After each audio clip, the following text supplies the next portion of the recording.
Hi, today I will explain the doctrine of incorporation in Malaysia company law.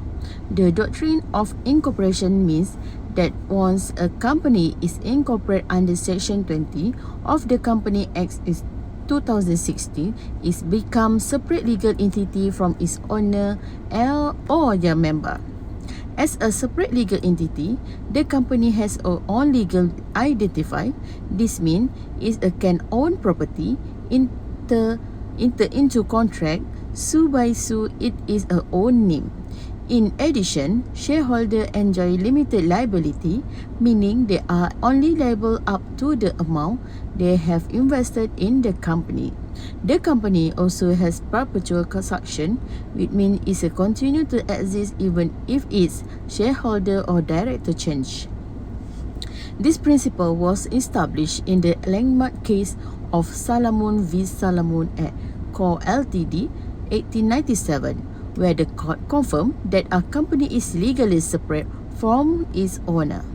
In summary, the doctrine of incorporation protects their company by recognizing it as a separate legal person. This encourages business, grow investment, and provide legal certainty for company and their stakeholders. Thank you.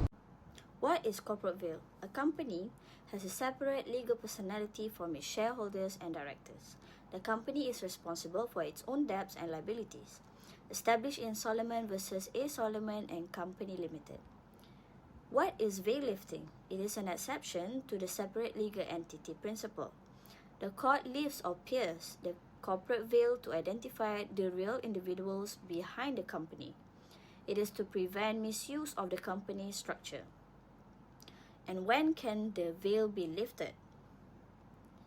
When there's fraud or dishonesty, where the company is used to commit fraud. Second, avoiding legal obligations, using the company to escape existing liabilities. Third, where statutory provisions, where Malaysian law specifically allows directors or officers to be personally liable. Based on Malaysian legal principles, the general principle of separate legal personality is recognized under the Companies Act 2016. Malaysian courts lift the veil only in exceptional circumstances, which are courts balance, respecting the company's separate identity, and preventing injustice and abuse of incorporation. Relevant Malaysian cases to veil lifting are Petra Sdn Bhd versus Bank Bumiputera Malaysia Berhad, where federal court accepted that the corporate veil may be lifted where justice requires. Courts will examine who truly controls the company. Second, Hotel Jaya Puri Berhad versus National Union of Hotel, Bar and Restaurant Workers. The court looked beyond the company's separate identity to determine the real employer. This shows veil lifting can be used to achieve fairness. I will explain the relationship between the doctrine of incorporation and the doctrine of lifting the corporate veil. Firstly, incorporation protects the company as a separate legal entity. This means that once a company incorporated, it has its own legal identity, which is separate from each shareholder and director. Secondly, this protection encourages business and investment. This is because business owner can operate with limited liability, giving them confidence to start and grow their business without being personally liable for the company debt. However, if this protection is abused, the court may lift the corporate veil to ensure justice. For example, if a company is used to commit fraud, avoid legal obligation, or misuse the corporate structure, the court can ignore the company's separate legal personality and hold the individual behind the company personally responsible. Finally, both doctrines aim to promote fairness and justice in company law. The doctrine of incorporation protects honest business, while the doctrine of lifting the corporate veil prevents people from abusing that protection. In conclusion, the doctrine of incorporation and lifting corporate veil are complementary and not contradictory. The doctrine of incorporation protect union business through separate legal personality, while lifting the corporate veil allow the court to prevent fraud and abuse. So, together, these two doctrine promote fairness, accountability, and justice in Malaysian company law. Hello and good morning everyone. Today I will present the case fact and issue regarding the partnership dispute involving Ali, Brenda and Chen. Firstly, Ali wants the partnership to continue since the government has prohibited imports from Brazil. He suggests that the business should start importing electronic goods from other countries instead. Next, Brenda refused to continue the business because serious problems have occurred within the partnership. As a result, she applied to the court for the dissolution of the partnership. Meanwhile, Chen continues importing goods from Brazil through intermediaries even though the import has been banned. He also falsifies the partnership accounts to hide this illegal transaction from the other partners.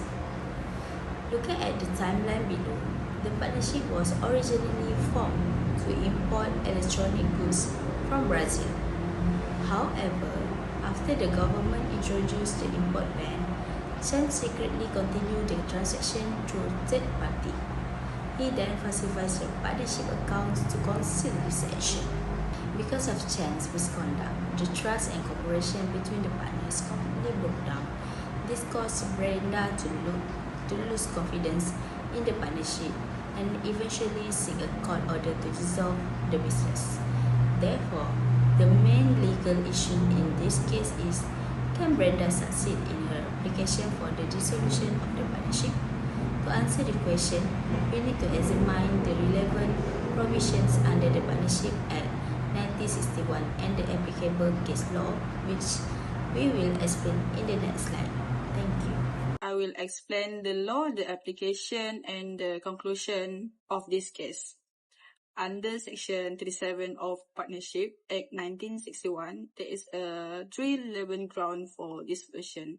First is Section 37C, state the court may dissolve a partnership if partner misconduct prejudicially affect the business. Second is Section 37F, allow dissolution when the business can only be carried on unlawfully. Third is Section 37G, provide the court may dissolve a partnership whenever it just and equitable to do so. This provision to the fact, Chen secretly continue importing goods through intermediary even after the government prohibited imported from Brazil. He also falsified the partnership account to hide his transaction.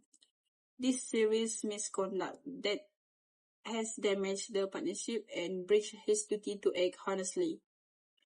Furthermore, the partnership was originally formed to import electronic goods from Brazil. Since the government has banned this import, the original business has become unlawful. This satisfies this requirement under Section 37F. In addition, there is a complete breakdown of trust between the partners. Brenda no longer wants to continue the business. Ali disagrees with dissolving the partnership, and Chen dishonest conduct has made cooperation impossible. Therefore, it's just and equitable for the court to dissolve the partnership under Section 37G. Support Brenda application. Carmichael versus Event confirmed that serious misconduct by a partner can justify dissolution. Genève Takabo Co. Ltd. established that a complete breakdown of trust between partners is sufficient for dissolution. Finally, Blizzard versus Daniel emphasizes that partner must act in good faith, which Chen clearly failed to do so. In conclusion, Brenda is likely to succeed in her application because Chen committed serious misconduct. The original business has become unlawful and relationship between the partner has completely breakdown. Therefore, the court is likely to order the dissolution of the partnership. That's all from me. Thank you.